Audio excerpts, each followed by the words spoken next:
भारत के एक ऐसे गांव में जहां अंधविश्वास की हवा घनी थी, राघव नाम का एक आदमी रहता था। एक शाम उसे गांव के किनारे एक शापित बरगद के पेड़ के बारे में अफवाहें सुनाई दी।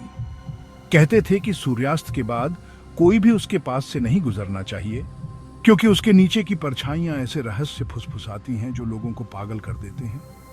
राघव, जो इन बातों पर यकीन नहीं करता था, इन कहानियों पर हंस पड़ा।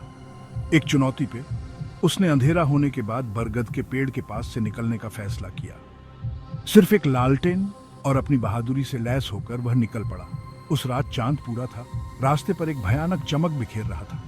जैसे ही वो पेड़ के करीब पहुंचा, पत्तों के बीच से एक ठंडी हवा चली। पेड़ के नीचे की परछाइयां खींचने और मुड़ने लगी, लेकिन राघव ने इसे रोशनी का खेल समझकर नजरअंदाज कर दिया। वह वहीं खड़ा रहा, कुछ होने का इंतजार करता रहा, ग्रामीणों के डर का मजाक उड़ाता रहा। फिर उसने उसे सुना। एक धीमी आवाज, इतनी नर्म कि मुश्किल से सुनाई दे रही थी, उसका नाम पुकार रही थी। राघव। उसका दिल धड़कने लगा, लेकिन वह दृढ़ खड़ा रहा। कौन है वहां? उसने थोड़ी कांपती आवाज में पुकारा। कोई जवाब नहीं मिला, लेकिन फुसफुसाहटें तेज हो गईं, जैसे सैकड़ों आवाजें एक साथ बोल रही हों। पेड़ के नीचे की परछाइयां हिलने लगीं, अजीब तरीकों से। वे मुड़ी और अंधेरे से बनी उंगलियों की तरह उसकी ओर बढ़ी। अचानक फुसफुसाहटें साफ हो गईं। वे उसका नाम नहीं पुकार रही थीं, वे एक कहानी सुना रही थीं, उसकी कहानी। उन्होंने उसके सबसे गहरे रहस्यों की बात की, ऐसी बातें जो उसने कभी किसी को नहीं बताई थी। उसके झूठ, उसके विश्वासघात, उसके द्वारा किए गए हर गलत काम। परछाइयों को सब कुछ पता था। घबराकर राघव भागने के लिए मुड़ा, लेकिन उसके पैर जमीन से जड़ हो गए।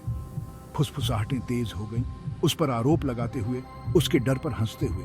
परछाइयां उसके पैरों पर रेंगती गईं, ठंडी और दम घोंटने वाली। वह चिल्लाया, लेकिन कोई आवाज नहीं निकली। आखिरी चीज जो उसने देखी वो मुड़ती हुई मुस्कान थी, जो परछाइयों में बन रही थी, जैसे वे उसे पूरा निगल रहे हों। अगली सुबह ग्रामीणों को बरगद के पेड़ के नीचे उसकी लालटेन मिली, जो अभी भी टिमटिमा रही थी। राघव गायब था, लेकिन पेड़ पहले से भी गहरा लग रहा था। इसकी परछाइयां अब और भी लंबी, और अगर आप काफी करीब खड़े होते तो आप फुसफुसाहटें सुन सकते थे। उस आदमी के रहस्य जो शाप को ललकारने की हिम्मत करता था। उसके बाद किसी ने भी उस बरगद के पेड़ के पास से निकलने की हिम्मत नहीं की। सूर्यास्त के बाद नहीं, कभी नहीं। अगर आपको यह कहानी पसंद आई हो तो हमारे चैनल को सब्सक्राइब करें और बेल आइकन दबाएं, ताकि आप हमारी नई कहानियों को मिस न करें। धन्यवाद।